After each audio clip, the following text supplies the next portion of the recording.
તો ઉડી જાઓ. કેમ? આ કર્મોનું એક વાવાઝોડું એવું આવે કે તમે ગમે તેટલા દીવા ભક્તિ કરતા હોય તો તમને ઉડાડી નાખે.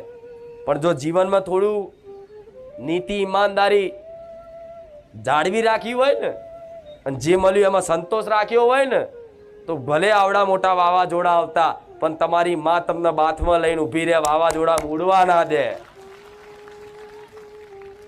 પણ આજ બધો જમાનો બદલાઈ ગયો છે અને આજ તો પાછા એવું કહે છે કે જમાના પ્રમાણે હેડવું પડે. હા તો હેડો, દોડો, જેટલું દોડવું હોય એટલું. માગી માગી થાકો, અહીંયા માગી માગી થાકશો, માં નહીં મળે. હા શું ખોટું?